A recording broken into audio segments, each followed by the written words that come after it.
Good evening, and welcome to another episode of The Rude Awakening. Tonight's episode 38, and we continue with questions and answers. Thank you for sending the questions in. Um, so let's do the secrets of the obvious. Remember, everything here is a point of view from a localization of our dreaming mind, as are all of us. And so this isn't strictly the one philosophy of non-duality or specifically A Course in Miracles, but it's a point of view that this appearance seems to have through my own seemingly direct experience. And then we get into funny words. So, and sit back, enjoy, and let's see if it's relevant to your direct experience too. So the question one is, hi Lou, if we are one indivisible shared beingness, who or what benefits from keeping us, mankind, stuck in ignorance of truth? So, yes, we are one shared indivisible beingness. How do we know this? The direct experience of being is a direct experience of oneness, one being, through which 8 billion points of views appear to be appearing. But okay. But his question, so um, Jonathan, your question actually takes on a dualistic point of view. It's preloaded with the dualistic predisposition. So you've already taken a position that something or someone is benefiting from keeping mankind asleep in ignorance. So, so your dualistic question, your dualistic takes a position, a point of view that you are a character in the universe on this planet Earth, observing the activities of the universe, the going on of the universe outside yourself. You are therefore assuming that the illusion is real, that the universe is real, that the world is real, that bodies are real. And yet, from a non-dual awareness, because non-duality isn't really, I mean, when spoken, yes, you're explaining it through points of view, but when you return to awareness, there's no point of view, there's just the awareness of awareness. And so from awareness, the universe isn't real, because when you go into silent stillness within, the world, the universe disappears. All there is awareness. And awareness of what? Awareness of that essence energy we call awareness, awareness of awareness. So your, mine, our fear-based, because it's fear-based, dreaming mind, we call ego mind in A Course in Miracles, wants to keep itself asleep because in its dream it's imagined a vengeful God, and when it awakens to from its dream, it fears, believes, has made itself believe that it's going to be punished, so it wants to stay asleep. So it wants to keep itself asleep by pretending to appear as 8 billion subscribers of its hidden fear-based script of separation. And so it then will experience itself and the contents of its dream through what appears to be you and I and 8 billion other characters. 9 septillion throughout the universe was the number I was given through the 3,000 regression work sessions I did over a 10-year period. 9 septillion fractures of oneself. A finite number. Yet to us, individual characters, the universe seems infinite, and yet it's not. A finite mind will only dream of a finite borderline, the borderland. So you, I, the character, the characters of your dreaming mind presently seem to be unaware that you, I, and 8 other billion characters are the dreamer itself, appearing as characters through which the dreamer experiences itself through 8 billion points of views as to what it could possibly be and what could it possibly imagine through those 8 billion activities to keep itself asleep. And it's doing that simultaneously through, on this planet Earth, through 8 billion viewpoints, points of view. And yet, one by one, those points of views or thoughts and form are awakening to our absolute reality. When you go down that path, which is actually not a path, it's just an inward sinking, an inward surrender, an accepting of what is, returning to the stillness within. That awareness of awareness, when it becomes real for you, because at the moment it seems to be woo woo, spiritual mumbo jumbo stuff. When that, you can't say experience, but I'll use the word experience because words fail us. When you try and explain non-duality with dualist words that were made for duality, it's impossible to explain. Words were invented by our dreaming mind in order for the characters to communicate with itself and to communicate their objective reality as we turn inwards and call for help. Because, the spiritual community loves to say that people are somewhat chosen. We're all chosen. Some choose to return, some choose to answer the call, which is everyone's called. And so once we choose to answer the call, our objectified reality, people, places, things, and events outside there, first takes an inward step to a subjective reality. We realize we're the subject observing objects. And through that interplay between subject object, we start to realize both subject and object are both projections of our dreaming mind. And so, why would anyone or anything want to keep mankind stuck in ignorance of truth? It's only the dreaming mind that wants to keep itself asleep. And so it invents all sorts of stories and mythologies and more stories to keep itself asleep. And some of those stories will be the conspiracy stuff and the aliens and the whatever in order to keep itself fear-based. And something's always going to kill something. Have you noticed that certain religions always think other religions are going to get to them or are trying to get to them? It's always something wants to take something away from you. It's all based on scarcity, and scarcity is based on fear, and fear is based on death, the death of the idea of self, and yet there's no death. So how do you step out of this? You need to start to become aware that you are the observer, the decision maker, that you are actually the dreamer, asleep but awakening. So asleep but partly awake. And the dreamer is partly awake, and hence the dreamer can be conscious, self-conscious, even though parts of the dreamer seem to appear to be unconscious. As you know, some characters appear to be unconscious, unconscious of self, complete unaware of self, no self-awareness or self-consciousness. But definitely parts of the mind are awakening to itself. And we see those non-dual communities in a variety of forms. That's why I don't get trapped in discussions and arguments, especially not the arguments.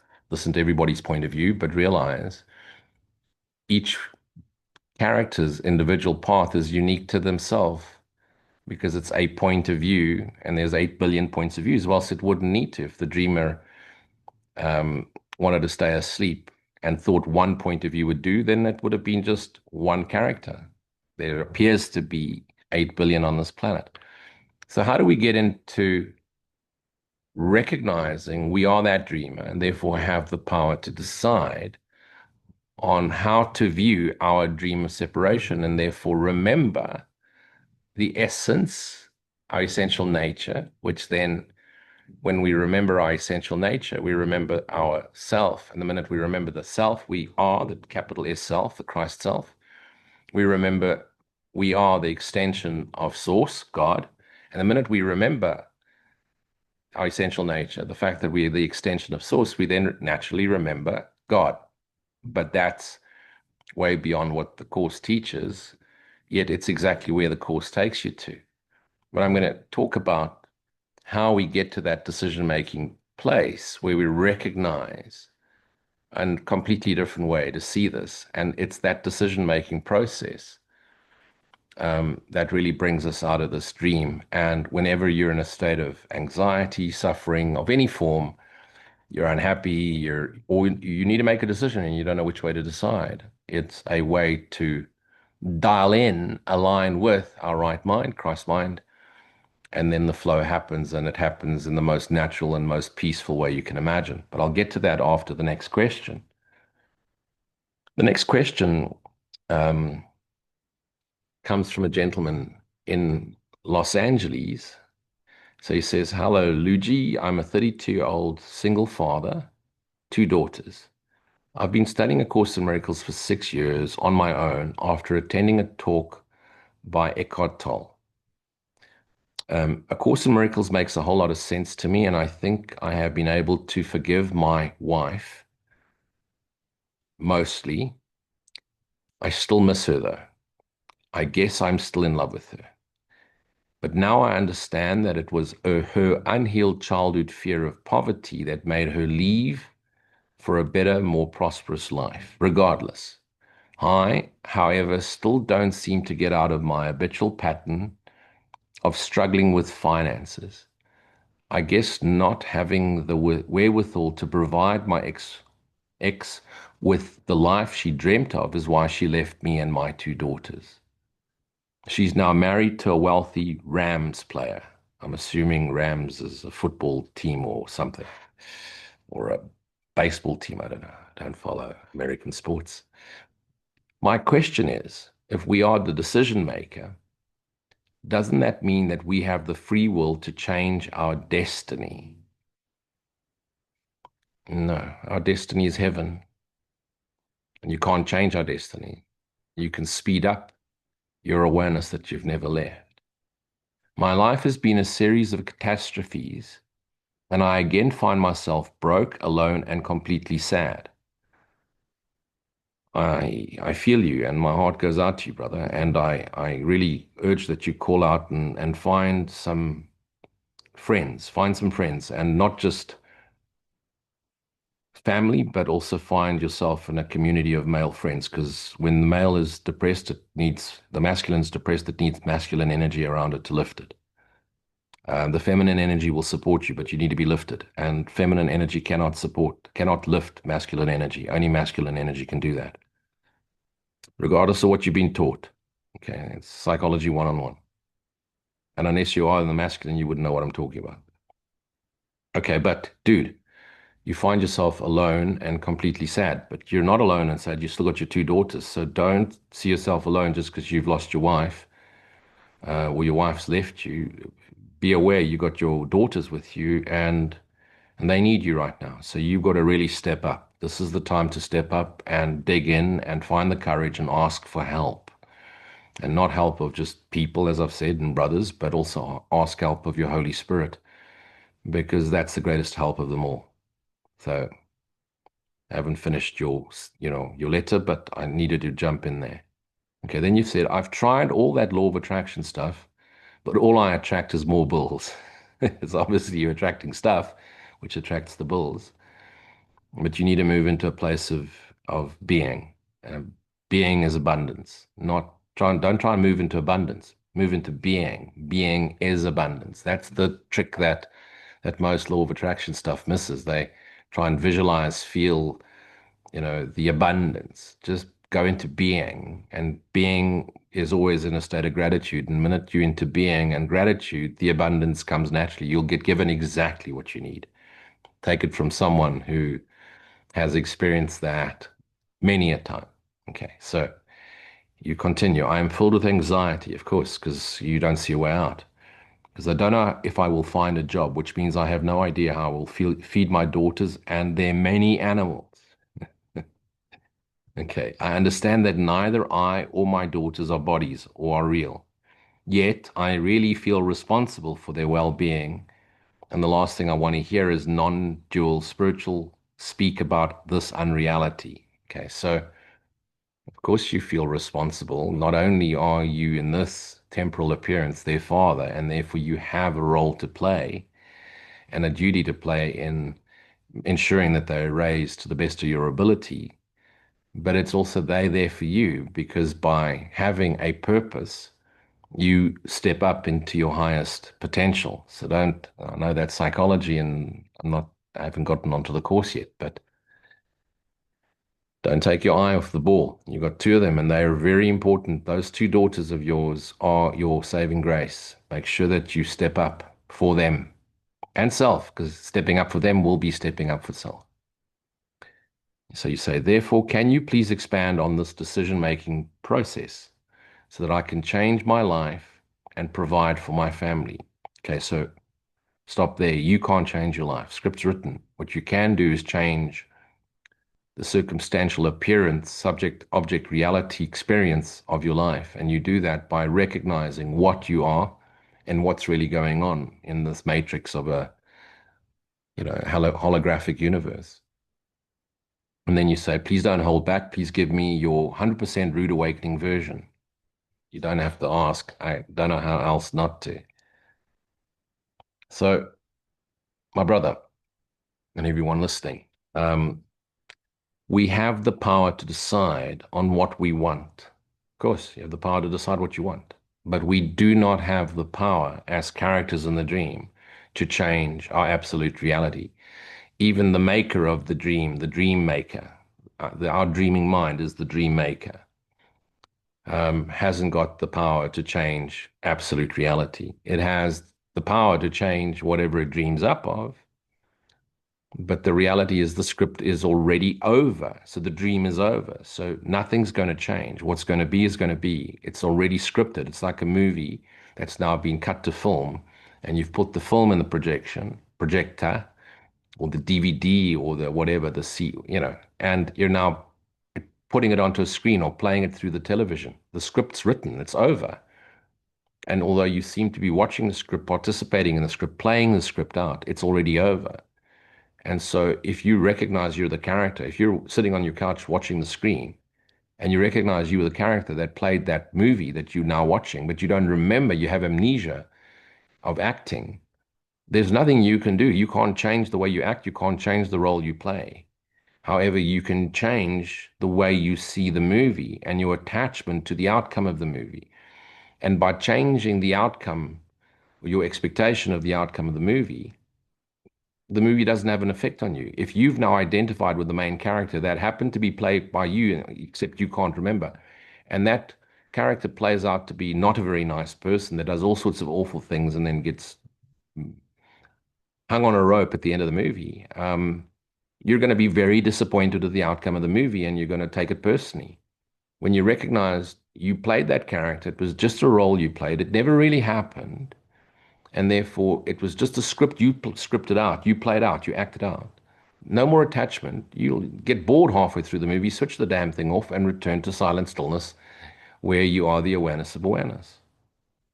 So we have the power of decision, but the power of decision is not to change the illusionary makeup of the dream. You can do that, and you temporarily, because you have the power to change a lot, seem to play out, especially like law of attraction stuff, that you're attracting stuff and circumstances, people, places, things, and events into your life. But you're just attracting illusion. You're attracting nothing into nothingness. The one decision you do have is to decide to which mind you're listening to. Now, remember, there's only one mind. It seems to be split. Part of it is fully awake, Christ mind. Part of it is asleep, dreaming up this universe. While we're in amnesia, while we're dreaming, while we're characters in the dream, identified as characters, as body minds, we're not aware that we are projections, misperceived projections of ourself, our dreaming mind. But when we answer the call, we start to awaken to our absolute reality. We start to return to and become aware of the memory for God, the memory of self.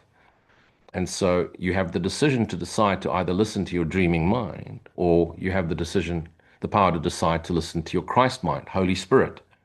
And since you can't remember your own mind, God's voice speaks through your Christ mind to your fractured dreaming mind.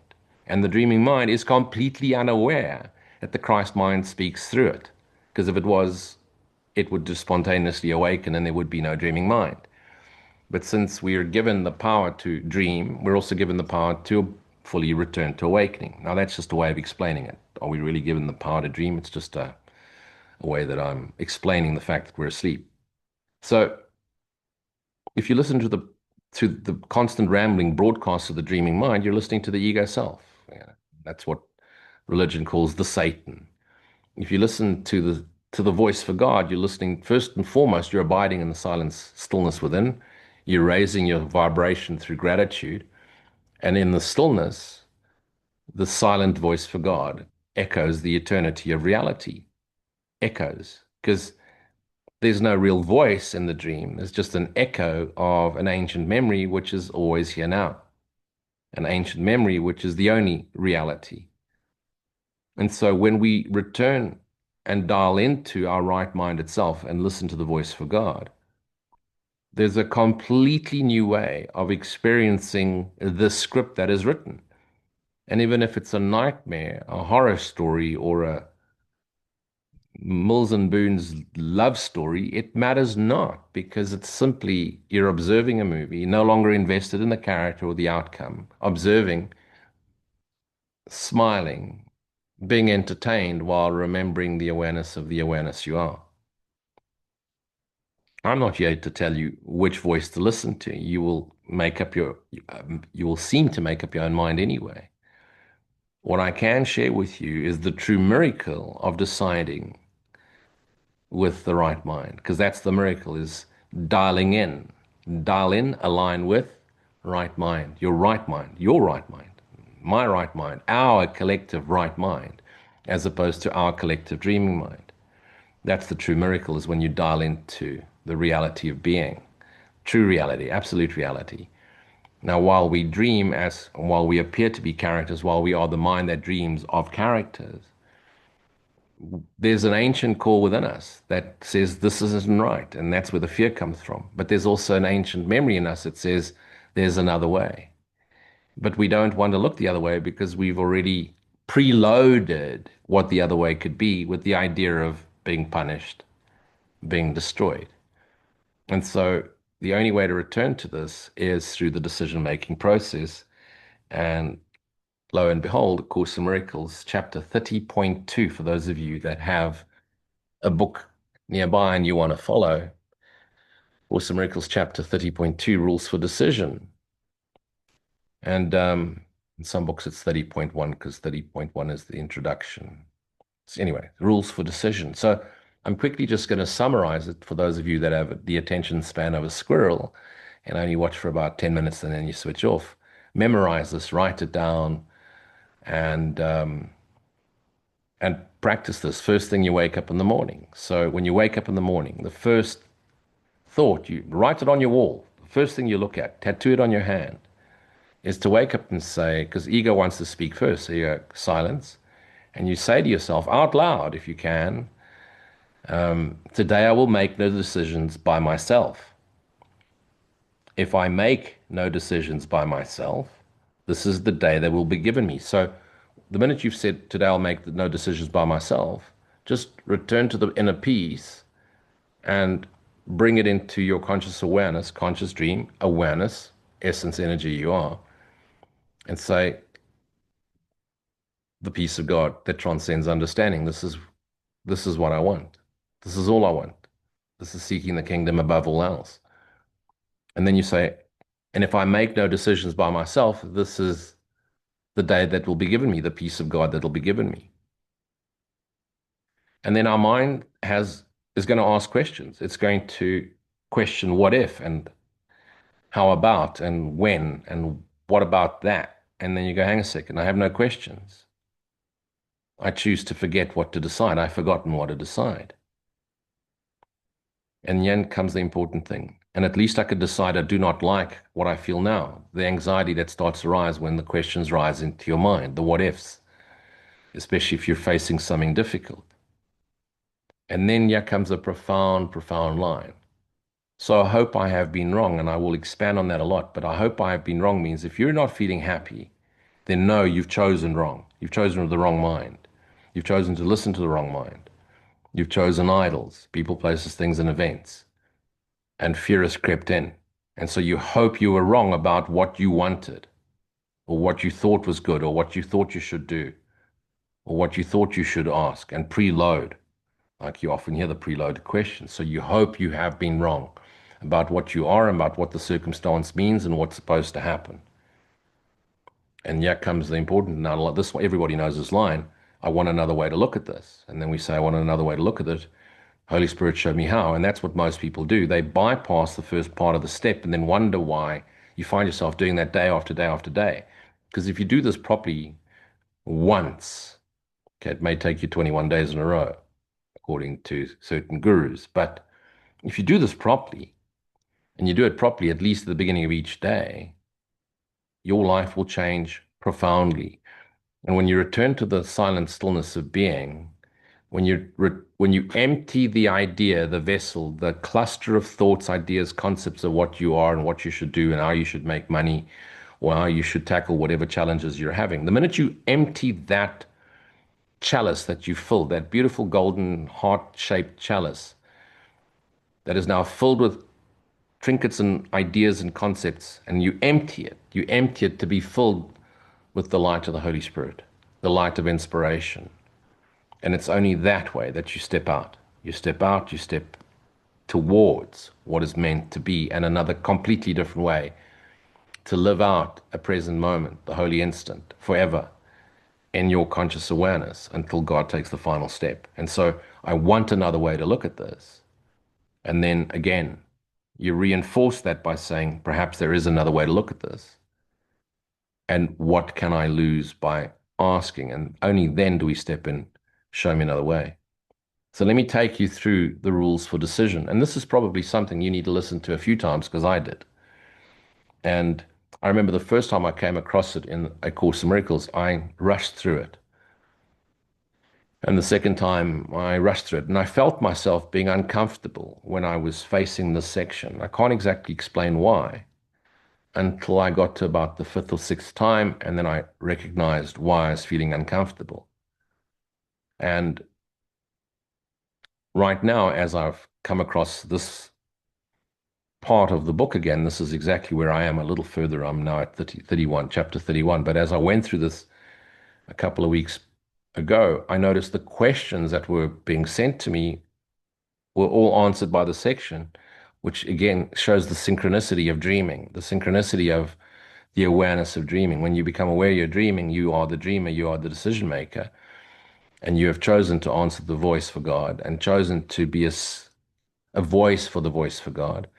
The synchronicities are mind-blowing. Okay, so rules for decision. Decisions are continuous. You do not always know when you are making them. But with a little practice, the ones you recognize, a set begins to form which sees you through the rest. It is not wise to let yourself become preoccupied with every step you take. And that's a little let off for all of us. But if you really want to step out of whatever habitual pattern you're going through, whatever latent tendency you're still experiencing, whatever anxiety still rises, whatever guilt you're still feeling, whatever uncertainty you're still going, whatever anxiety is driving you to the uncertainty, to the fear, then slow it down and spend some time with us. Listen to this 20 times if you need to. This is the Holy Spirit's gift to me, and as I share it, it's the Holy Spirit's gift to you.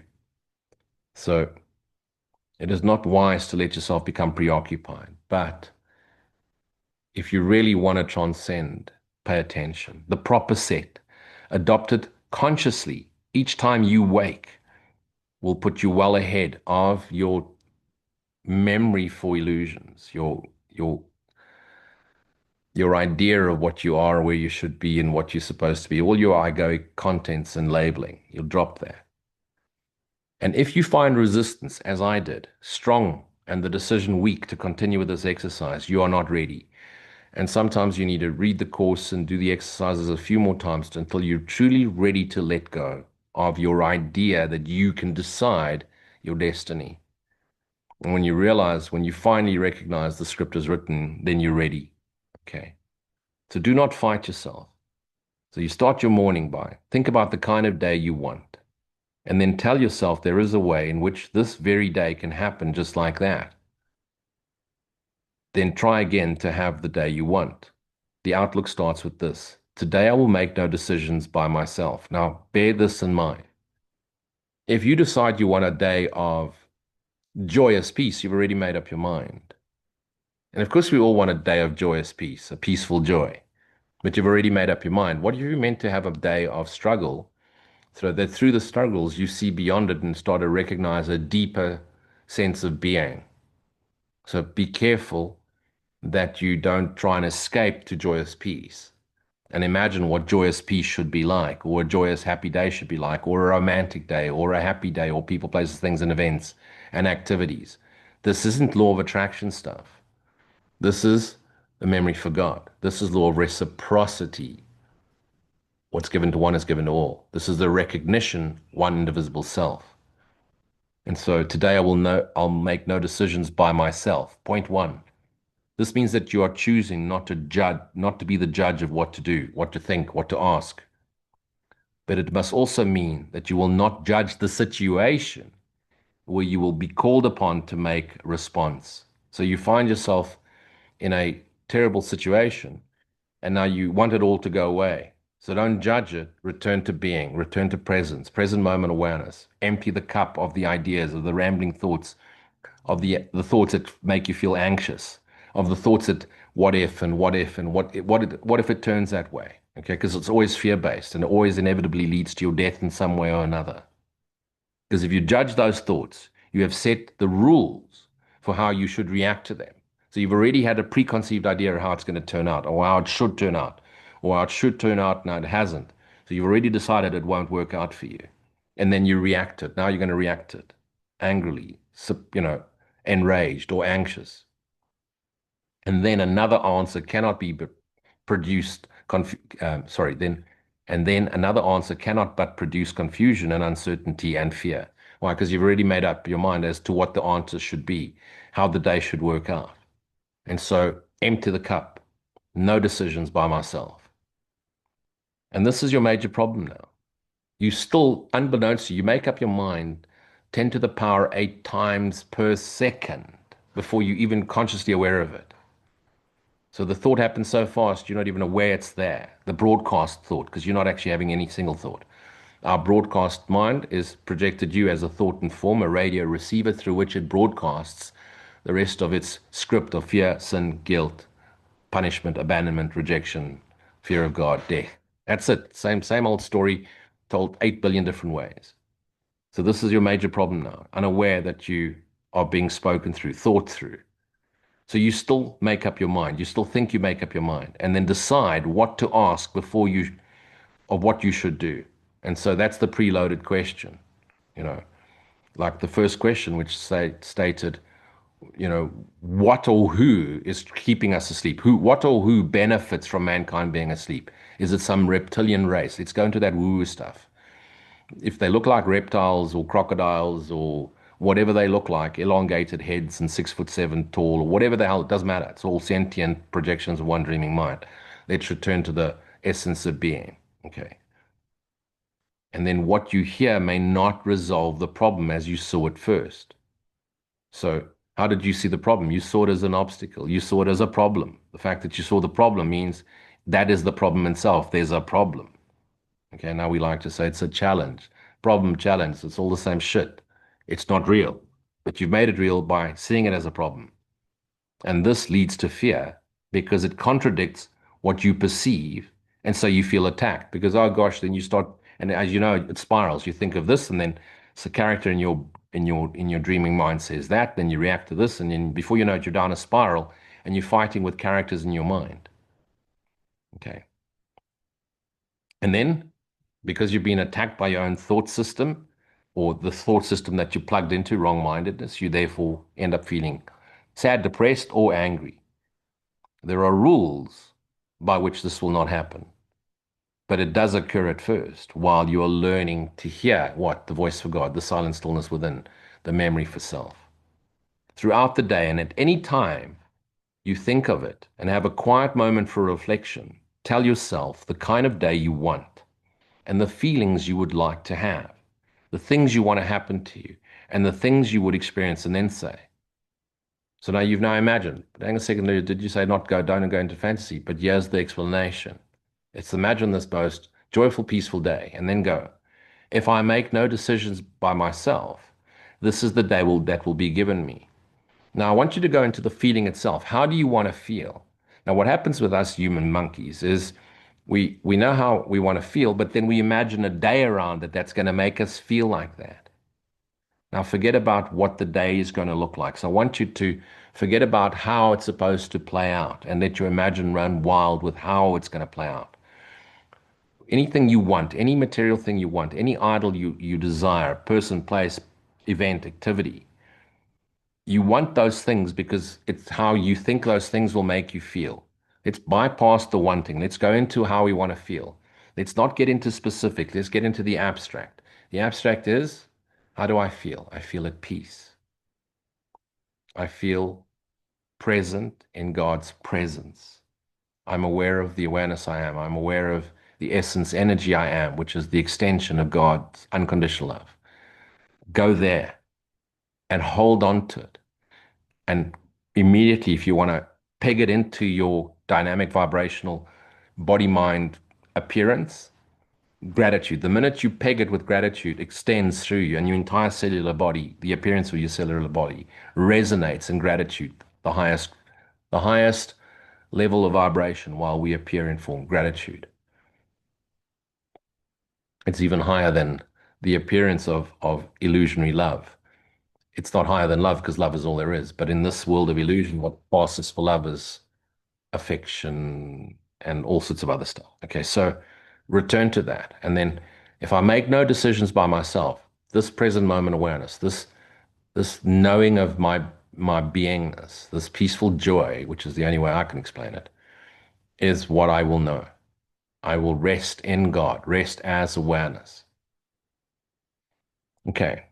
And these are these two procedures practiced well will serve to let you be directed without fear, for opposition will not first arise and then become a problem in itself. So the minute you've already set up your day and imagine what it should be, that becomes a problem. The minute you raise the problem up, the problem becomes the problem. Okay, so the raising of the problem becomes the problem. So stop it there and then. And this is going to this is how I feel.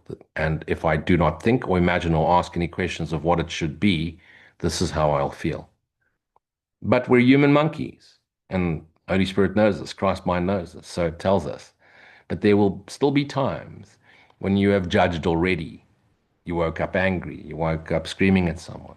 Now the answer will provoke attack because you're meant to not ask any questions, not imagine an outcome, but you want the outcome, you want to win. So return to that. I will not ask no decisions by myself because the answer you've imagined will provoke an attack on yourself unless you quickly straighten out your mind, align with right-mindedness to want an answer that will work. Be certain this has happened if you're feeling yourself unwilling to sit by and ask to have the answer given you. And that's when we start to become uncomfortable. And as I said, my first few reads of A Course in Miracles, when I got to this section, I wanted to skip through it. It was like, no, not now. I'll do this at a later stage. I'll come back to this because I never did. Until one day it was the perfect situation in my own direct experience and realizing I'd been making the same mistake again, where I was deciding what it should be and asking the Holy Spirit to show me that. And now I chose not to. And the beautiful thing is now I've really understood at a much deeper level, but I'll explain it further on. This means you have decided for yourself and you cannot see the question. So if you're feeling unhappy, if you're feeling anxiety, if you're feeling sad, depressed, angry, realize you've chosen with the wrong mind. You've chosen with the Antichrist, wrong mind, Antichrist, as opposed to Christ, right mind. Now you need a quick restoration or a restorative before you ask again. So center back, sink back in. Because don't go with the story. Your mind wants to take you down a rabbit hole into the abyss of nothingness. Remember once again the day you want and recognize that something has occurred that is not part of it. Now, when I remember again now, remember the day you want, don't try and imagine the day. Imagine how you're feeling. And as I said, the highest, greatest vibration that you can feel is gratitude. So what comes before gratitude? Peaceful joy. Return to peaceful joy. This is what you want. Do not start imagining how activity should pan out. We're not talking about a strategic planning session if you're a strategist or a marketeer or a planner. We're talking about returning to the essence of being. There's no strategy out of this dream. You get pulled out of the dream gently by your higher self when you align. And the only way to align is, as we're explaining now, remember once again the day that you want, the sensation, the beingness, and recognize that something has occurred that something has occurred that is not part of it. So you've chosen wrongly. Then realize that you've asked a question by yourself. This is how you wanted it. So you've asked, is this the outcome? Show me another way to see this, but I want to see this outcome. Don't.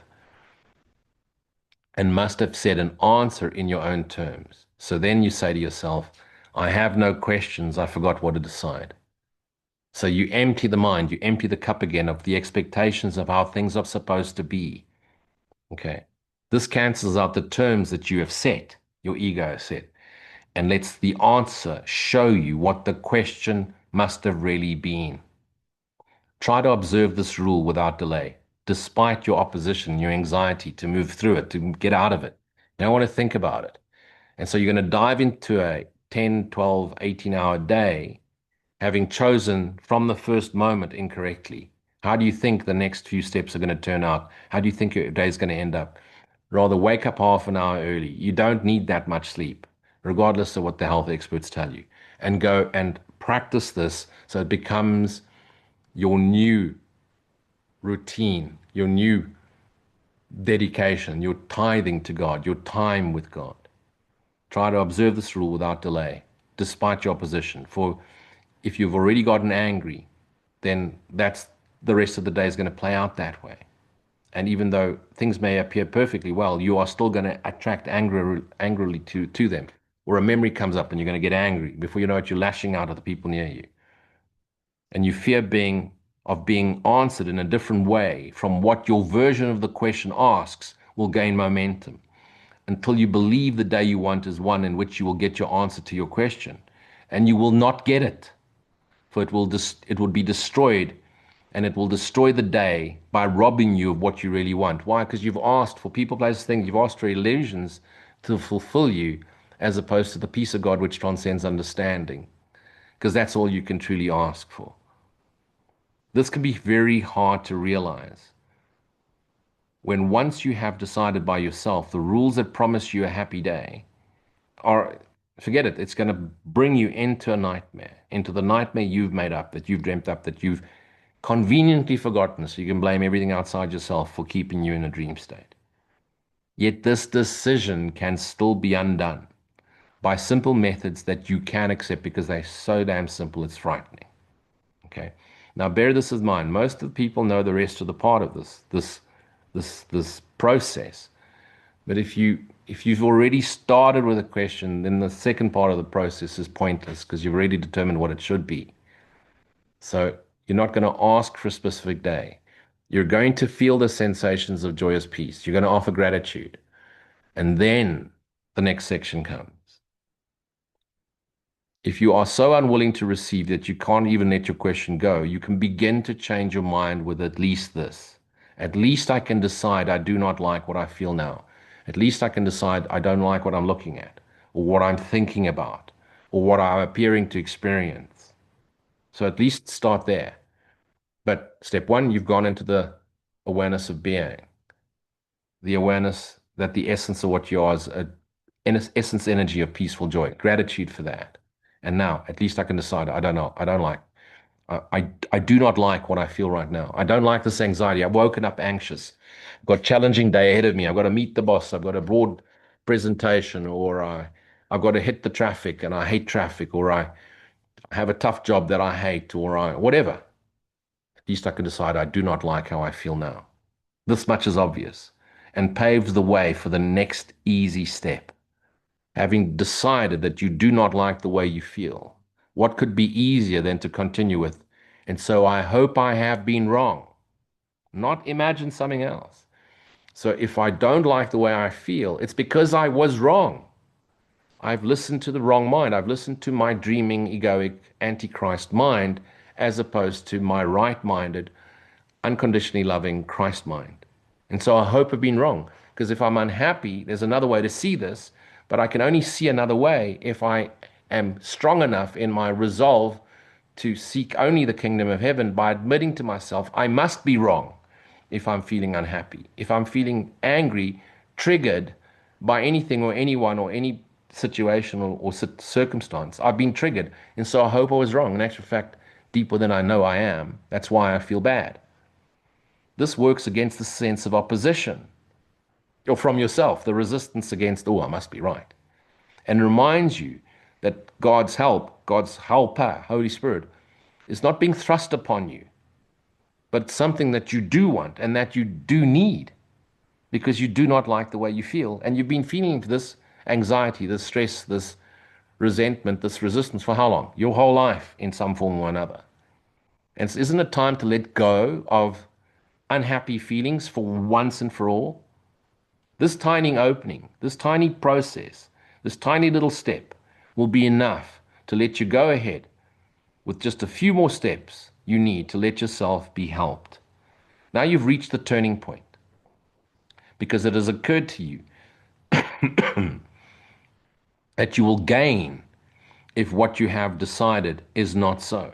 Until this point is reached, you will believe because your happiness depends on being right. And therefore it never can be right because what is it that you want? You've already pre-decided. This is vital. I'm going to repeat this. Now you've reached the turning point because it has occurred to you that you will gain if what you have decided is not so. So you've decided that. But what if you were wrong? So it's not that. So you're willing to be wrong. Until this point is reached, you will believe your happiness depends on being right. And very often your happiness is on being wrong. You've misperceived, you've listened to the wrong mind. But this much reason have you now attained. You would be better off if you were wrong. So accept it. You've been wrong. The fact that you think you find yourself here as a body mind on planet Earth, studying A Course in Miracles, being all spiritual, is you're wrong. I'm wrong. You're wrong. 8 billion of us are wrong. We're wrong because we still appear in form. We're wrong because there's a universe that still appears, a planet that still appears. When will we right? When all there is light, the light of Christ, the light of God. While there appears to be objects, people, places, things, and events, stories, fathers, mothers, daughters, children, bosses, jobs, economies, nations, war, whatever, animals out there, and whatever, while there appears to be things running around eating other things, trying to survive, we are wrong. And we could see reality instead of dream. But we have to get over our fear of awakening. We have to first become aware of awareness, the awareness of dreaming, the awareness of awareness, and then say, I want to remember whatever I'm supposed to remember, but let me not imagine, let me not even try and imagine what I'm supposed to be, because I can't imagine it. With our limitation, with the filters of our limited dreaming mind, not even the most evolved teacher for God remembers what they should be. But there's a present moment awareness that flows through you, and that's a peaceful offering. You offer the peace wherever you go. So this tiny grain of wisdom will suffice to take you further. You're not being coerced, but merely hope to get the thing you want, the thing, the experience, the direct experience, the awareness of being. And you then can say in perfect honesty, I want another way to look at this. Holy Spirit, show me another way to see this. You have now changed your mind about the day. And when you say, I want another way to look at this, you're also admitting you were wrong at looking at it the way you did. And so you're willingly saying, I was wrong. Show me another way to see this. Now you have changed your mind about the day and have remembered what you really want. You want to be led by the light of awareness, not by your own dreaming mind. Its purpose has no longer been obscured by the insane belief you wanted for the goal of being right when you are wrong. Because everything you want, everything you own, everything you've ever wanted, everything you still dream of owning, wanting, conquering, going, is because you think it's going to make you happy. And you ask for those things instead of asking for the peace of God that transcends understanding into the knowing of the being you are, always have been, and always will be, the unconditionally loving extension of God. This is the readiness for asking brought into your awareness. For you cannot be in conflict when you ask for what you really want and see that it is this for which you ask. And again, as I say, what is it that we really want? To be the joyous knowingly be the love of God we are, knowingly be the Son of God we are, in total awareness of being.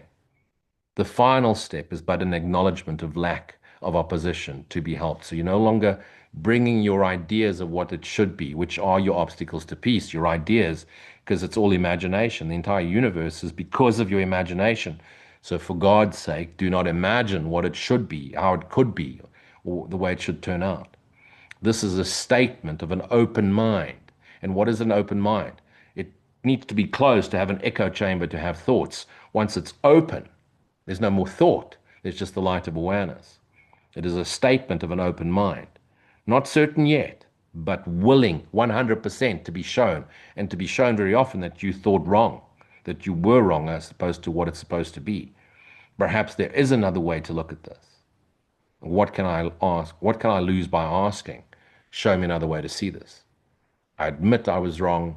If I was feeling unhappy, I admit I was wrong. Don't try and shy away from that. The Holy Spirit knows exactly what you're experiencing. We often try and shy away from, I hope I was wrong. Show me another way to see this. Hell, fuck no.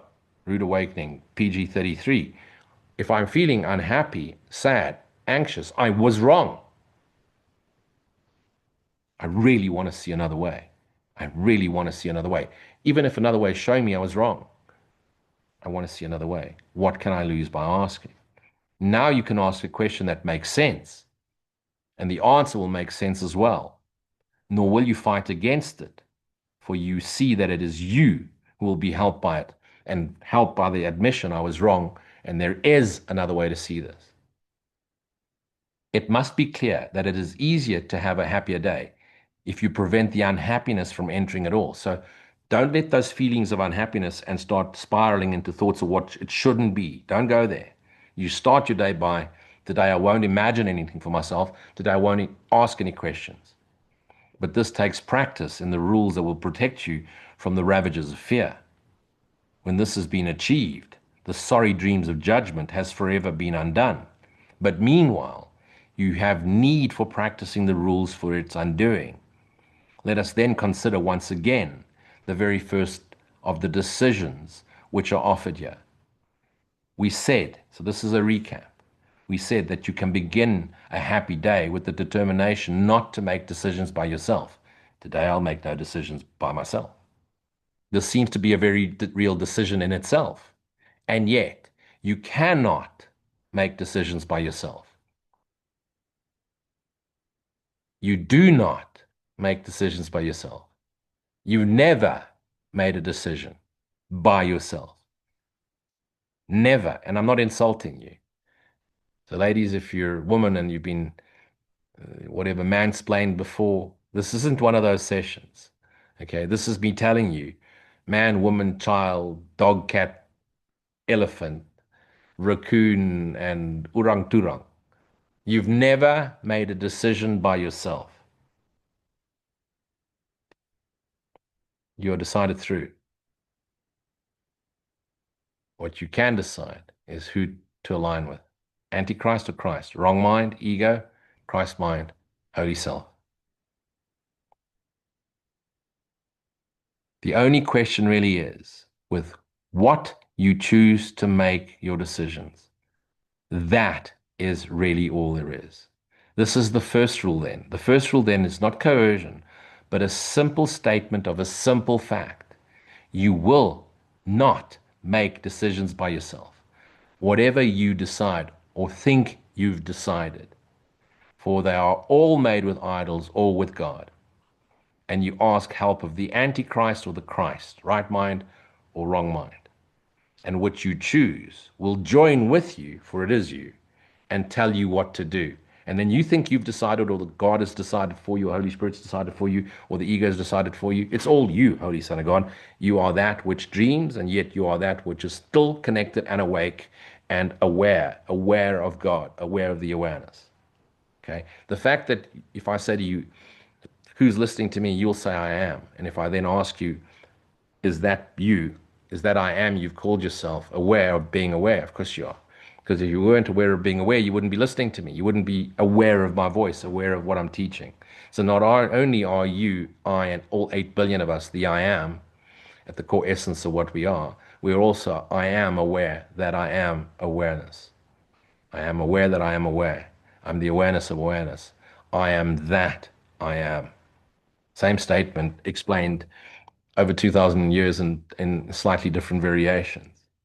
So again, the first rule then is not coercion, but a simple statement of a simple fact. You will not make decisions by yourself. You're either deciding with right mind or wrong mind. No day is at random. And you'll start to see this as the more you align, you'll realize as you learn something, as you study a text, whatever it should be, as you recognize a deep knowing of self and a lifting of a veil, because there are many appearances of veils, obstacles to peace. The minute you recognize it, transcend where you were to a new way of being, the you really are. Your students come, students, anybody and everybody, then starts putting you in a position where you teach what you've just transcended. Okay, so it's never at random. It is set by what you choose to live with and how the friend whose counsel you have sought perceives your happiness. Now remember, your friend is both your ego and your Holy Spirit. Which friend do you choose? One friend's going to bite you in the bum, one friend's going to lift you to heaven. You always ask advice before you can decide on anything. And how do you ask advice when you ask the ego? You go into memory, you go into learnings, you go into past learnings, you go into past experiences, and you're doing it so fast, 10 to the power of 8 times a second. You're doing that calculation. You're not even aware you're doing it. Of course not. Let this be understood, and you can see that there cannot be coercion here, nor grounds for opposition, that you may be free. There is no freedom from what must occur. The script is written. And if you think there is, you must be wrong. So be willing to be wrong, be willing to play out the script, even in the most unexpected way or unhappy way it's supposed to play. But if you're willing to listen and dial in to, and view and experience everything from your right mind itself, the worst catastrophe won't impact you. You'll look at a huge mushroom cloud and smile and see the beautiful colors and go, wow, the time has come. Nothing will bother you because the infinite lightness of being you are, the infinite light of God you are, will knowingly be the infinite light of God, and the movie will be over. It's like a movie on a screen. You've watched it 1,000 times.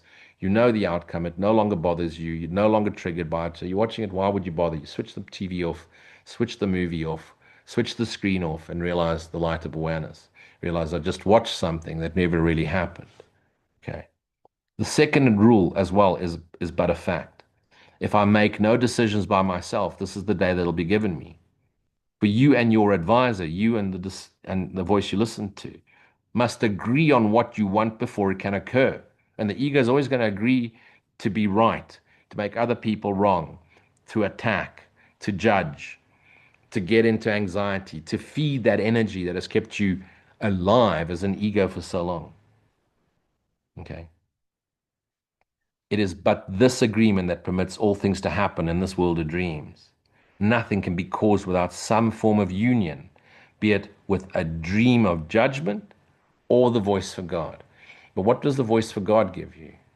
It gives you a experience of being without people, places, things, and events as obstacles. Everything is then seen as the echo of love, echo for the voice. They are made by you and your advisor for yourself and the world as well. Okay. So all decisions cause results because they are not made in isolation. Wrong mind, right mind. They are made by you and your advisor for yourself and all the world as well. So if you're made with the wrong mind, keep the world dreaming, unaware it's dreaming.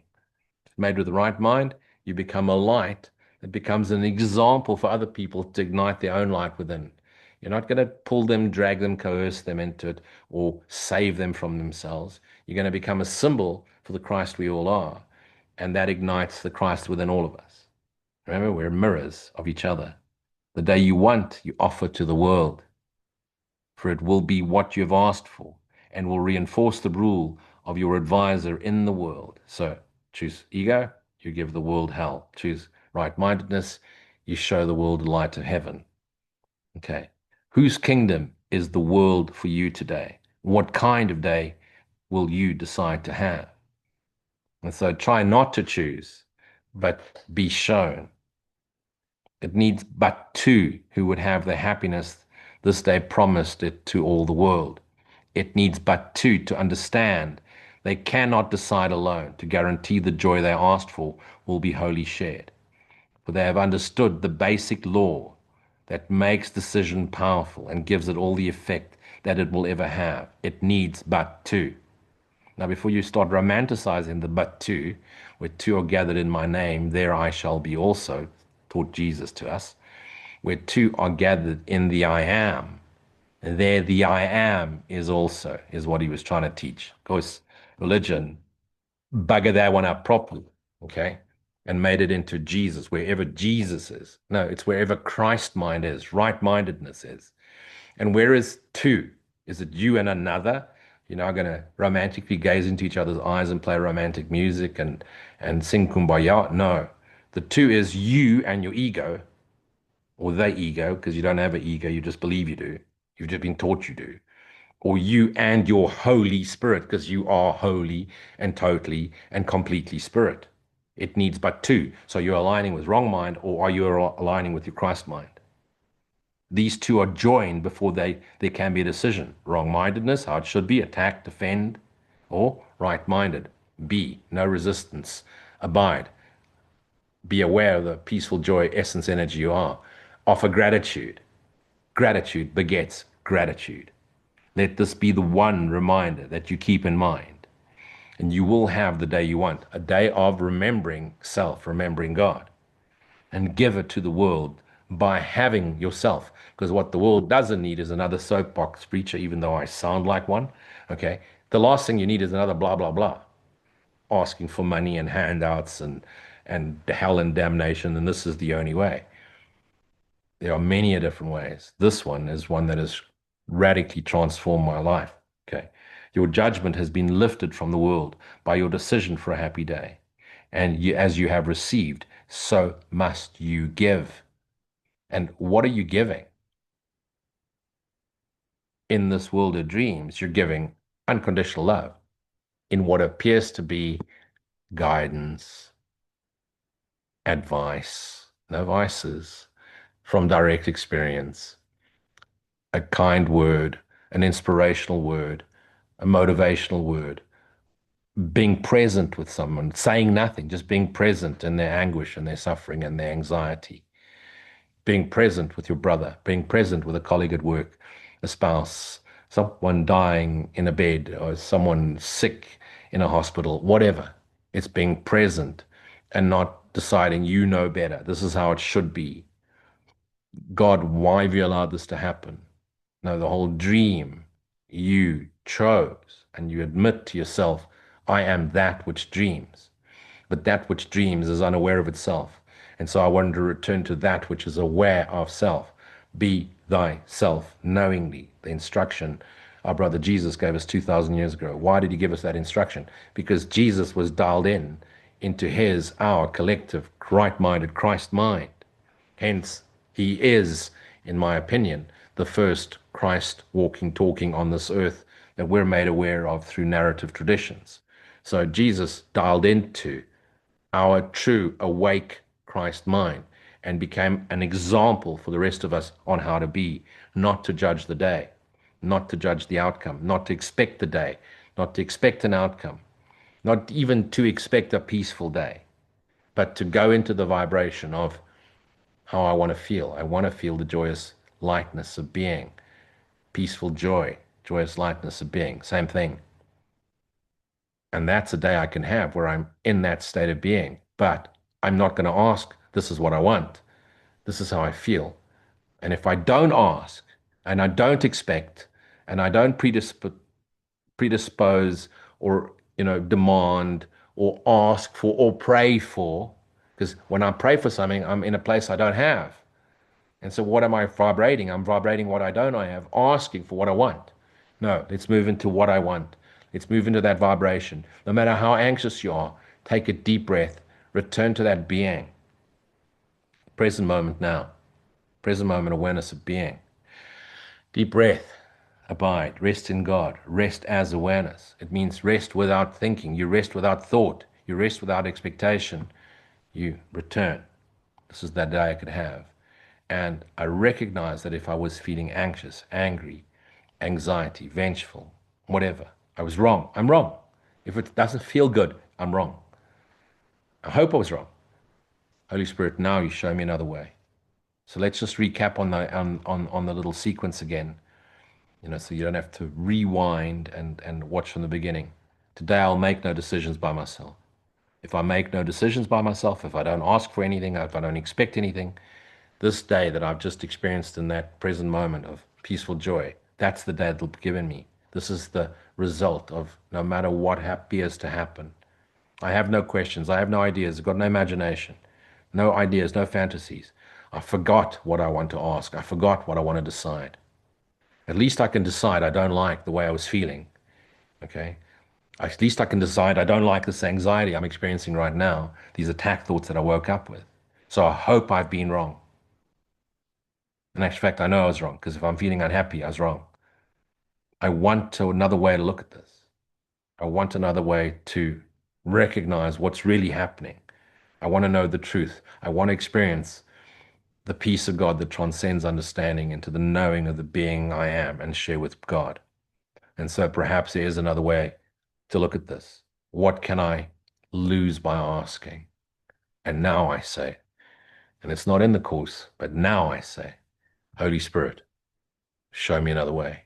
Because now I'm genuinely being willing to forgive, to forget, to admit I was wrong, and really genuinely asking for the peace of God that transcends understanding into the knowing of our one shared, indivisible Christ self, who is the eternal extension of the love of God we are.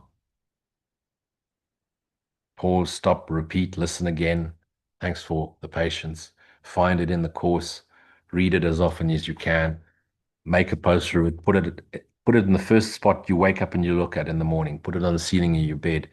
Don't leave your bed without having gone through that. If you got to go and do the first thing in the morning, then take the picture with you. Put one in your bathroom and get yourself into this routine. It's just like the Ho'oponopono. I'm sorry, please forgive me. Thank you. I love you. We are healed. Get yourself into that. It's a constant forgiveness process, but this is not just about forgiveness. This is about admitting you are the dreamer. You were wrong about what you've dreamt up. You were wrong about waking up to a vengeful God. You were wrong about what you imagined yourself to be in 8 billion different ways on this planet Earth right now. You were wrong. There is another way to see what you are and to know the lightness of being, the infinite lightness of being you are. Thanks for joining me. I hope this has helped you. I hope this brings you clarity from the Holy Spirit through me to you, to my heart, to God's heart through me to you. Be blessed. Have a wonderful week, and hope to see you soon.